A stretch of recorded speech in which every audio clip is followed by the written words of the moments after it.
how do you get people more deeply connected with your universe? We're trying to make it innovative, we're trying to make it accessible, and by introducing story and a narrative thread through the whole Infinity multiplayer experience is something that we really wanted to put a lot of attention and detail into.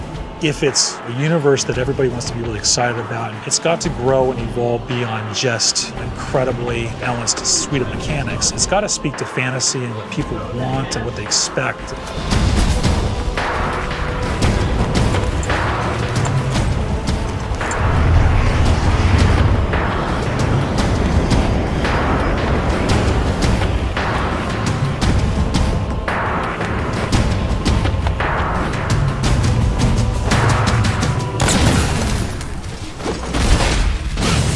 Something we really wanted to do with Halo 4 was to bring a new perspective to Halo multiplayer.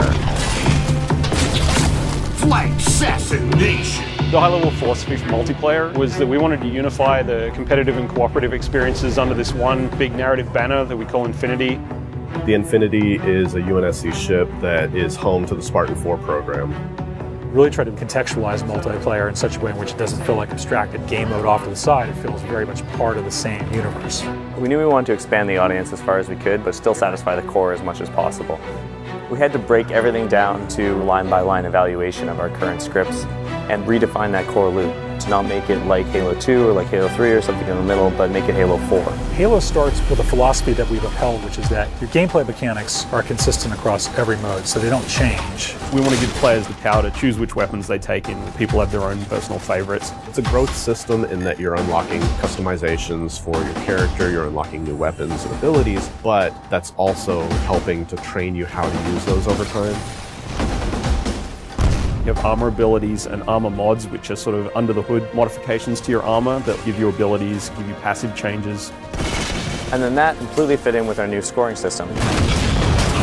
There's a lot of actions players take in multiplayer that contribute but don't necessarily put a score on the board.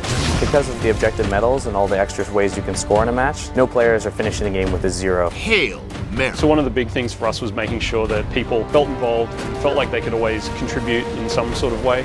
You're getting rewarded for teamwork, your style, your kills, your assists, the objectives you complete.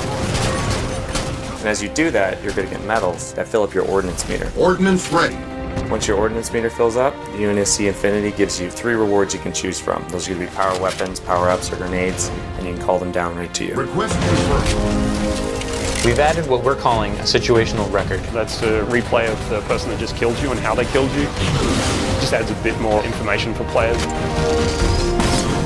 The matchmaking system has evolved to let us join in progress. Overall, this means players will be getting into games faster and more often.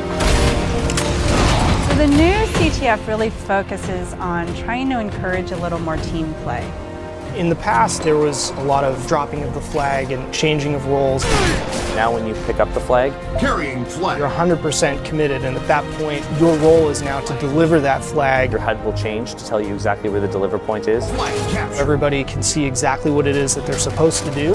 If you don't have that flag, then you'll still get points for helping your flag carrier, driving him around, assisting him, saving his life, returning your own flag, defending your flag against the enemies.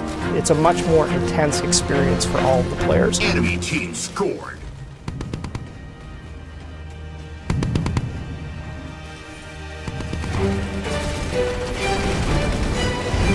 Probably the biggest focal change is that we're trying to build more vehicle-friendly maps, and then to go with that, we've got a new mode called Dominion. Dominion is everything we loved about big team battle mixed with objective-based gameplay.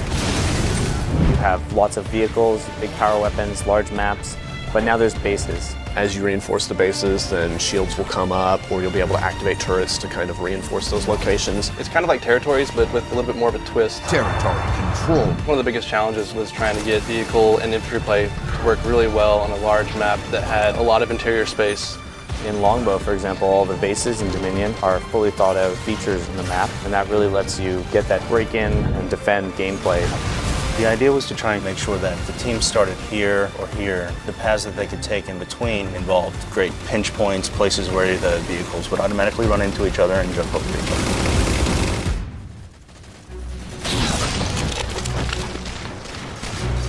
Whenever we start a space, we need to concentrate on a few key things. One is that there's distinct landmarks everywhere you look so you can orient yourself and you never get lost while you're playing. Two is that whenever you're moving from location to location, if you're jumping across a gap, that none of those jumps feel frustrating. So for instance, floods are a replacement for infection and players have higher jump height. Infected. We needed to make sure that we could make a map that you're always going to hit your target, you're always going to be able to move around smoothly. Flood is a spiritual successor to Infection. We knew how popular this mode was, we knew it had a lot to live up to, so we didn't want it to just be a Slayer variant anymore. The ground up, it's a new script, it's its own mode now. And now when you're Flood, you get this new character model, you get a big claw, which you can completely slice the survivors in half with. If you look at the model, there's a set of fingers gripping the top of it. The idea being it's kind of been an explosive growth. As soon as they get infected, it just kind of pops out of them. There's like little teeth inside now. In addition to all of the new elements that we're adding to Halo 4 multiplayer, we're bringing back and improving a bunch of old favorites. We're bringing back King of the Hill and Oddball. With Oddball, we also want to incorporate all the elements of our new scoring system. We're looking for ways to make it a team-based experience like never before.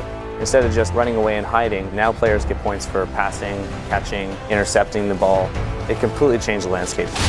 We're working with Certain Affinity to build content for multiplayer. It's a pretty huge undertaking. Certain Affinity has been a great partner to 343 for many years. They worked with us on the Defiant Map Pack and Halo Anniversary. For Halo 4, they helped us with a bunch of multiplayer and Forge maps. And one of those maps will have a Griffball core in it. Gain the lead.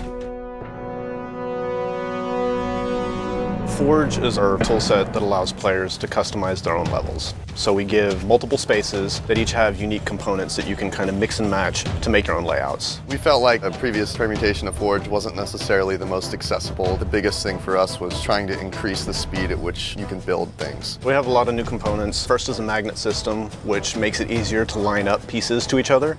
You see these little guys over here. These are hand-placed magnet points. Based on these points, you toggle it in the game and you can actually snap pieces together. Another thing that we have is the duplicate object tool. So if someone has a crazy idea, you can just place something. Oh, I have a mongoose, I can make 6 more of those. Whenever you exit your editing mode, you'll end up seeing shadows cast on the pieces that you placed. I can place a block sort of anywhere I want and they'll just sit there. There'll be no shadow on the ground. It'll look kind of like it's floating even though it's actually quite close to the ground. But then if I turn the lighting on, boom, you instantly get a shadow there. There's going to be things out there where we just end up scratching our heads being like, how did someone do that?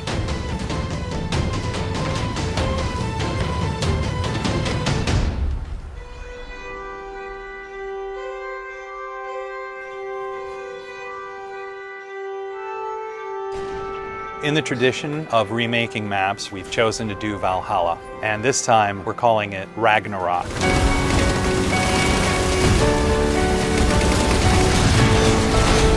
It is almost identical to the original layout of Valhalla. We fine-tuned things for jetpack and things like that. But the biggest change to this map is the addition of the Mantis. Mantis is probably the biggest new sandbox toy we have this time around. When you walk up to it, you'll see it sitting on the floor, and so you hop in this hatch in the back. On its right hand, it's got an enormous UNSC chain gun, and then on the left side, it's got a 5-canister rocket pod. You can use both weapons at the same time, and the rocket pod itself, you can charge up and actually fire all 5 rockets at once.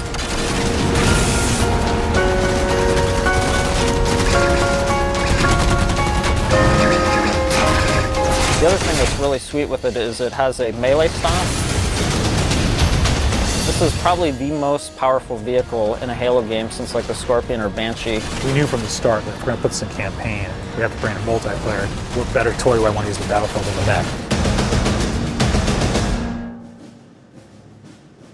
When you look at Halo's audience, you've got a group of players that really gravitates towards campaign, and then another group of players that really gravitates towards multiplayer. The idea of knitting together the narrative and this gameplay experience was the genesis of where Spartan Ops came from. The narrative thread through Spartan Ops is absolutely huge. 6 months after the events of campaign are over, the crew of the Infinity is going down to investigate Requiem. Some of the old hands here know what you're in for. The rest of you, you're due an education. Each week you have a new episode of a series that's continuing to tell this evolving story. And then you have these 5 missions that tie directly to that episode. And actually, in some cases, you have a direct impact on what's happening in the next week's episode. Don't relax yet. You've got more hostiles headed your way. There are both creative challenges and production challenges. One is it's just a huge amount of content. We have, 50 missions that we're developing over the 10 weeks of the Spartan Ops season. We only have this much space, we only have this much RAM, we only have this much bandwidth. So we had to do a lot of technical trickery so that everything that we wanted to accomplish was able to happen. We want you to feel invested as part of the story. We wanted players to feel like they're accomplishing something. You rise up through the ranks, and once you get up to 50, we have what are called specializations. Specializations are kind of the end game for your Spartan career. Each specialization has an armor set, a bunch of emblems, an armor skin, and probably the biggest thing is that you can also unlock an extra armor mod. You can actually have a little gameplay item. Are you a vehicle guy? Are you a sniper? Are you someone who wants to level up faster? We actually have a mod that lets you earn XP a bit faster. It's more about specializing how you play at that point rather than the core gameplay mechanics being modified. So all the choices that you're making carries into the Spartan Ops experience. I'm going to tune in every week. We'll experience a story together for the first time as friends, and then we'll go play together as friends. And so this sort of new version of the water cooler. Spartan Ops will be one of those pinnacle moments for us in the franchise of creating new expectations for gamers and really delighting people with just great new functionality.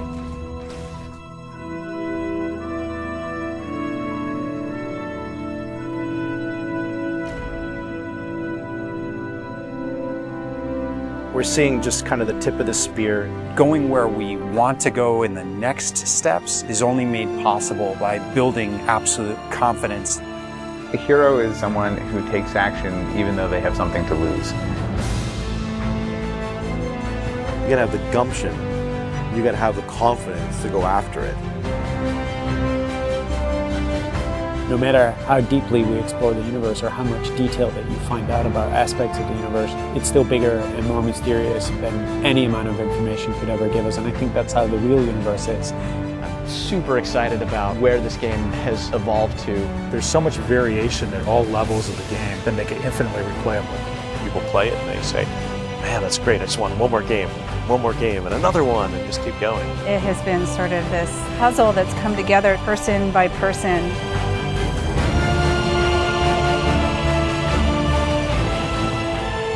To me, that's the most fun thing, is seeing people play it, enjoy it, and have fun. And you know it just started with that single spark, that single sentence from one designer to another.